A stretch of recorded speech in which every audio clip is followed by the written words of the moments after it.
Usually, when we start the week, we do the power rankings video, but with the news that broke this morning, I did a bit of an audible because we've got a big trade to report between the Guelph Storm and the Brantford Bulldogs. And I was already planning to do a video looking at the trades that have happened since Thursday, just to catch everyone up on what's been doing because I was on the road with the Barrie Colts. But now I'm just going to put it all together here. So, one big video explaining all six moves since Thursday. We're just going to start off the big trade between the Storm and the Bulldogs. And it's really no surprise seeing Jett Luchenko now moving to a contender after it was announced that the Guelph Storm would be the 2027 CHL Memorial Cup host. That was the big question mark looming for both the Guelph Storm and the Kitchener Rangers. Once that announcement was made, what direction do those two teams go in? So for Luchanko, he's a Philadelphia Flyers first round pick, and the assets that Guelph are getting in return will help next season. Well, the Brantford Bulldogs, they're a team loading up for this season. So these two teams helping each other out. So Luchanko goes off to the Brantford Bulldogs for Layne Gallacher, two second-round picks. So Kitchener's in 2027 and Sudbury's in 2028, along with Brantford's third-round pick in 2029 and Brampton's fifth-round pick in 2029. Now expect those picks to be used next season when the Guelph Storm want to load up as the hosts for the Memorial Cup. It's all a part of the junior cycle. When you have that one team that's hosting, they want to go in through the front door. We always hear about that with the host cities. Saginaw was the latest when they hosted last time in the Ontario Hockey League. They came up just short, losing in the Western Conference Final to the London Knights, but then because they were hosts, still participated in the Memorial Cup and then won the championship on home ice. So for Guelph next season, their goal is to win the OHL championship and not go in as just the host. So expect these picks that they just acquired from Brantford to be used for those trades next year. And Gallacher is a great prospect coming back. I know there are some Guelph Storm fans who are hoping to see Malhotra's name a part of a Luchanko deal, but you can't go wrong with a player like Layne Gallacher. This year in 21 games, 5 goals, 7 assists, 12 points. And this is on a very deep Brantford Bulldogs team.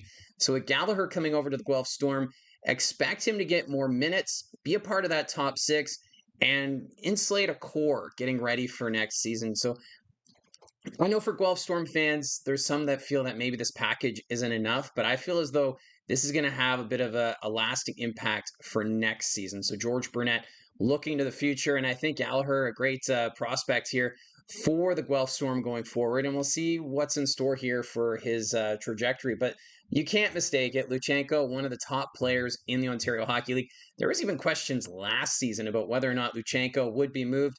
A lot of people were suggesting that maybe he ends up the London Knights because he's a London native, but now he brings his talents to the Telephone City. In 11 games this year with the Guelph Storm, 2 goals, 15 assists, 17 points, so over a point per game since coming back from the Philadelphia Flyers. And then you look at his numbers last year, 46 games, he had 21 goals, 35 assists, 56 points. He will contribute offensively to the Bulldogs, who have already bolstered their blue line. Remember, they did the trade with the Oshawa Generals, bringing in Ben Danford and Zach Sandu. So now they're adding to the offense, and they have one of the best goaltending tandems with Leenders and Igorov.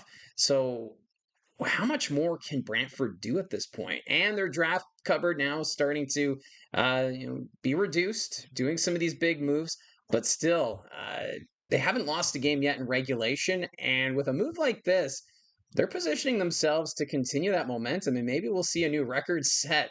I'm not going to jump to conclusions here, but they could set a record this year for longest streak without suffering a loss in regulation time. So I like this move for both teams. I think it helps with the here and now for Brantford, and then for the Memorial Cup hosting duties for next year for the Guelph Storm. So you'll have to let me know in the comment section your thoughts on this trade, because this one is significant. Jett Luchenko to the Brantford Bulldogs for Gallacher and 4 draft picks.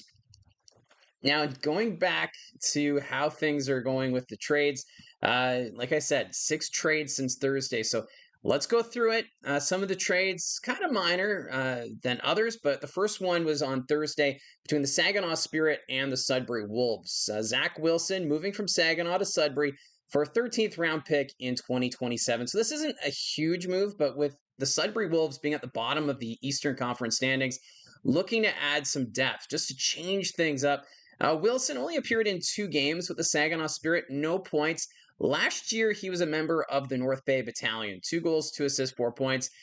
He's not going to wow you on the point sheet. Zach Wilson is more of that shutdown defensive role.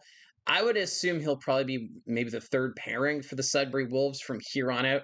But yeah, a minor move between these two teams. But for Sudbury, they're trying to get something going here to turn their season around. Because if you look at the standings right now, just 13 points, a record of 6-17-1. They're 1 point back of Oshawa for 9th in the Eastern Conference standings, and they're trying to catch Brampton right now with 20 points. So Sudbury making some adjustments here to try and improve that depth and get out of the basement in the Eastern Conference standings. Now, the next trade would also involve the Sudbury Wolves, this time with the Windsor Spitfires, acquiring the rights to Paolo Frasca for 2 picks.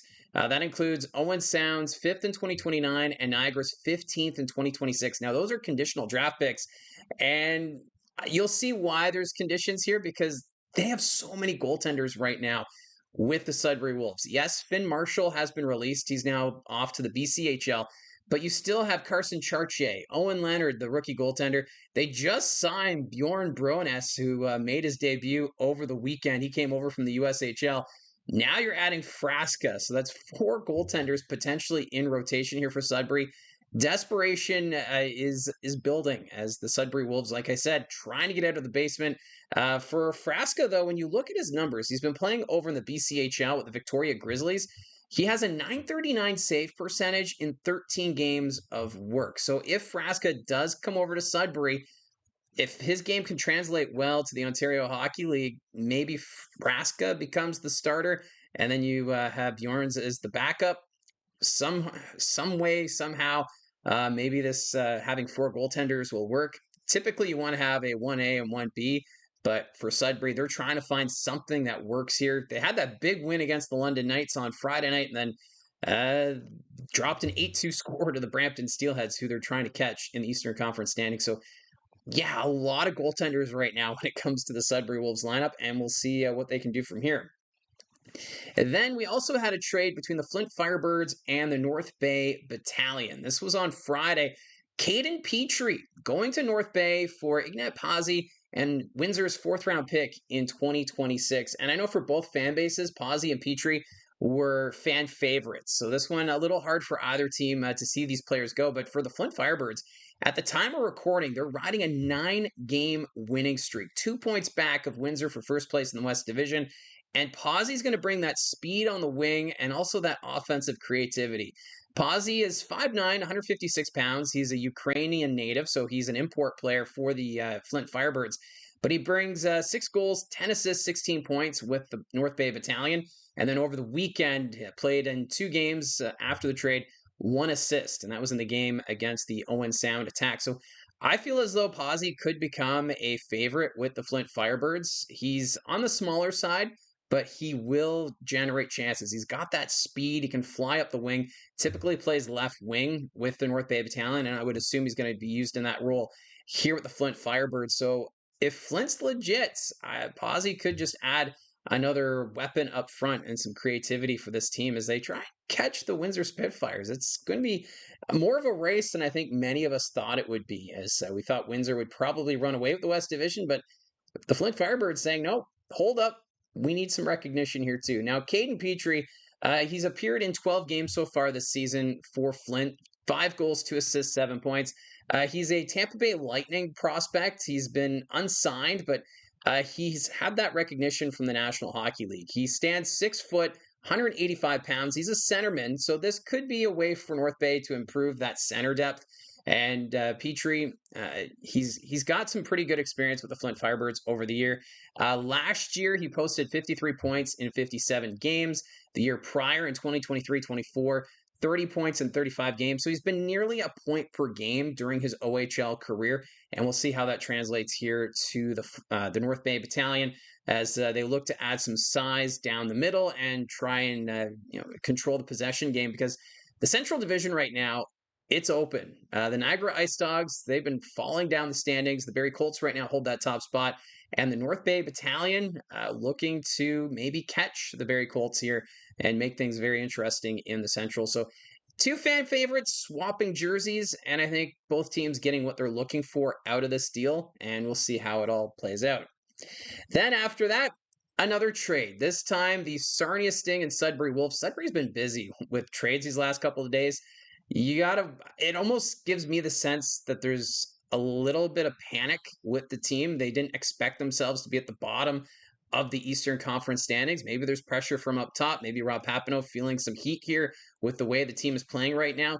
But they've acquired Carter Costic for 2 picks, a conditional 5th round pick in 2027 and a 6th in 2026. So for Costic, he's only appeared in 4 games this season and wanted out of Sarnia. He wanted to change the scenery.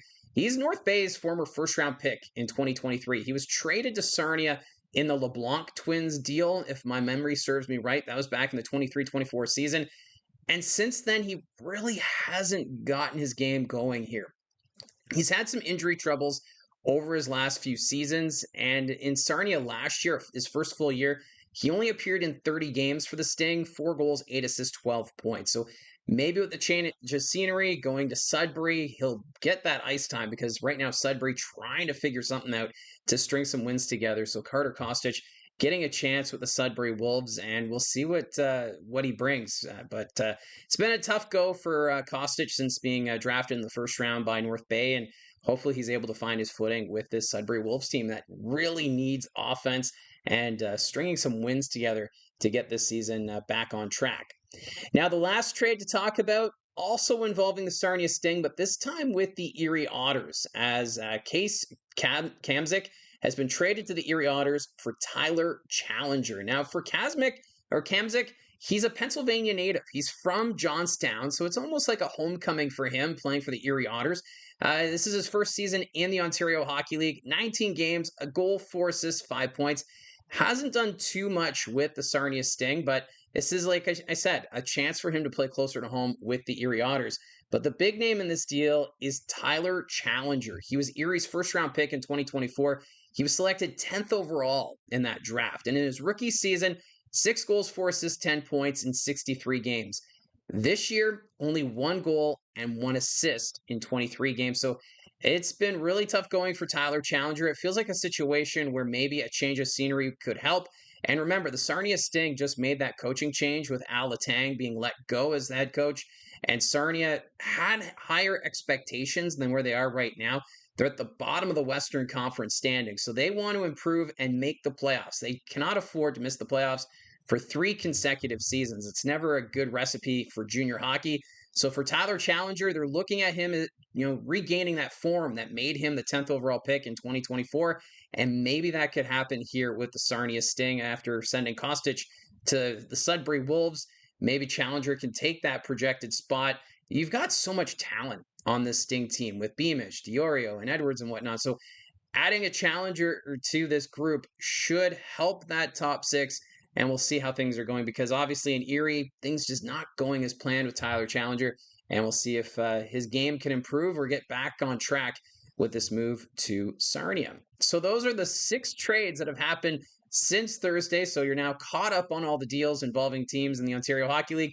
And of course, the biggest one being today's trade with Jett Luchenko going from the Guelph Storm to the Brantford Bulldogs. So thank you very much for all your support. Let me know in the comments section down below your thoughts on these moves. I know there's a lot to dissect out of all this, but I do appreciate all your support and for taking part in the conversations here on the channel. So if you haven't clicked subscribe already, you can join our regular videos that we post here about the Ontario Hockey League, and you'll be notified when the next video posts. And don't forget to hit like.